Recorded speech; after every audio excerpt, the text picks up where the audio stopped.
Oi, Ana Beatriz, tudo bem? Que bom que você está aqui. Olha, hoje a gente vai fazer uma coisa muito legal.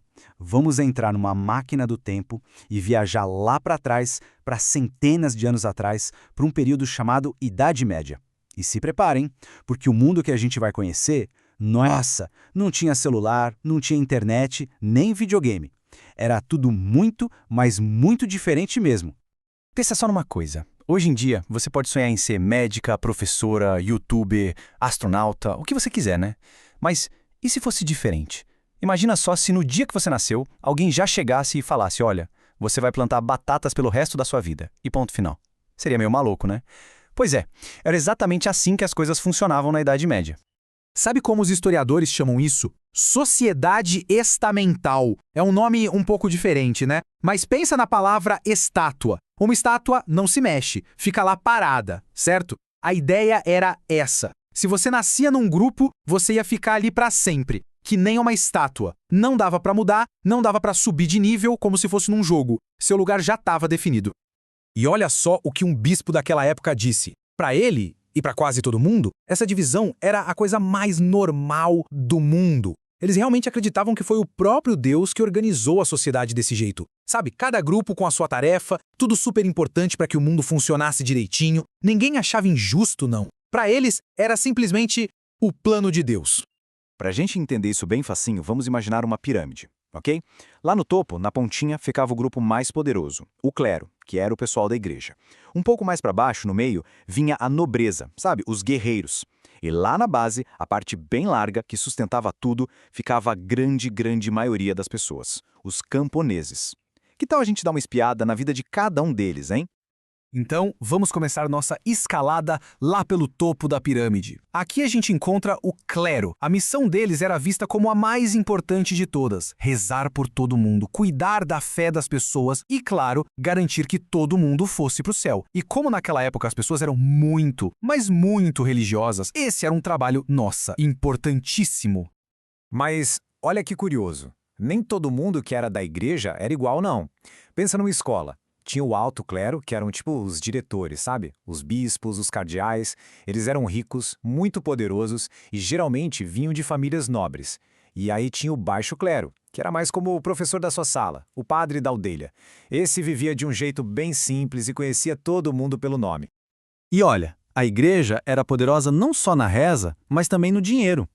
Todas as famílias, sem exceção nenhuma, tinham que pagar um imposto chamado dízimo. Funciona assim. Imagina que um camponês colheu 10 sacos de trigo.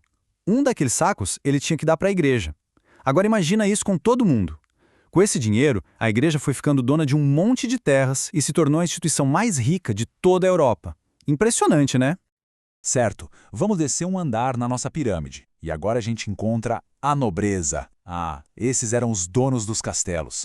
Os cavaleiros com aquelas armaduras brilhantes que a gente vê nos filmes, sabe? A missão deles era bem clara: lutar. Eles tinham que defender o território de qualquer invasor e proteger todo mundo que morava nas suas terras.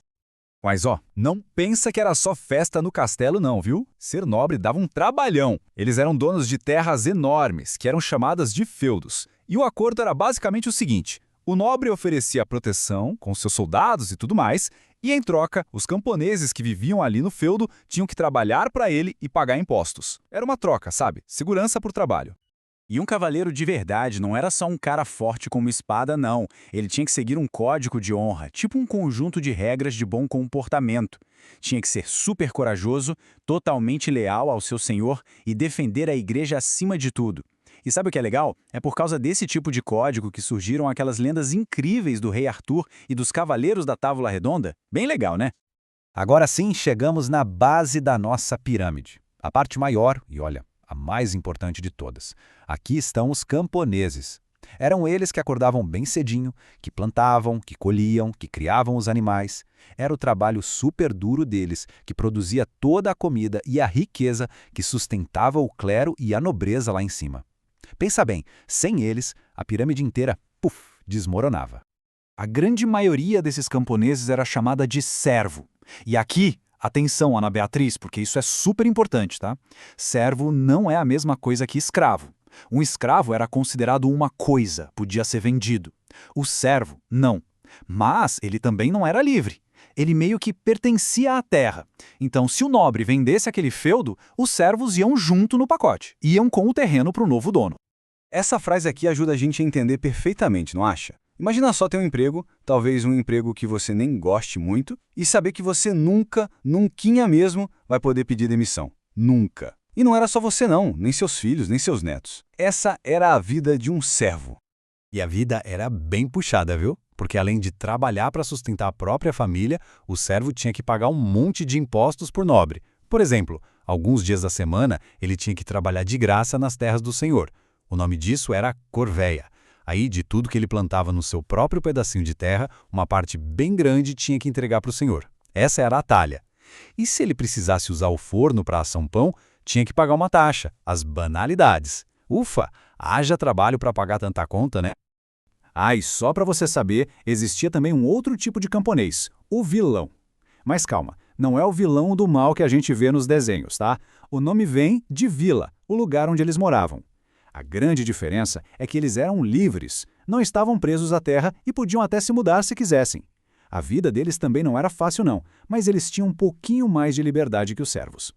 Então, no fim das contas, a sociedade era toda conectada, como se fosse uma máquina gigante, cheia de engrenagens. Os nobres precisavam dos camponeses para ter o que comer, os camponeses precisavam dos nobres para se proteger e o clero rezava por todo mundo. Mas, vamos combinar uma coisa? Era bem mais confortável e fácil ser a engrenagem lá de cima do que a engrenagem lá da base, não é verdade? E aí você deve estar se perguntando, mas por que os camponeses aceitavam essa vida tão dura sem reclamar? A resposta para isso, Ana Beatriz, está na fé. A igreja ensinava para todo mundo que aquela era a vontade de Deus. A mensagem era mais ou menos assim: seja um bom servo, trabalhe bastante, obedeça ao seu senhor e não reclame. Sua recompensa de verdade não vai ser aqui, nesta vida. Vai ser na vida eterna, lá no céu.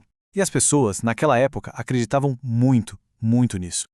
E para a gente fechar essa nossa viagem no tempo, fica essa pergunta no ar para a gente pensar um pouquinho. Se lá na Idade Média o que definia a vida de uma pessoa era o nascimento, o que será que define a nossa vida hoje em dia? Será que é a família onde a gente nasce? O nosso esforço na escola? As oportunidades que aparecem? É uma ótima pergunta para a gente pensar sobre o nosso mundo de hoje, não acha?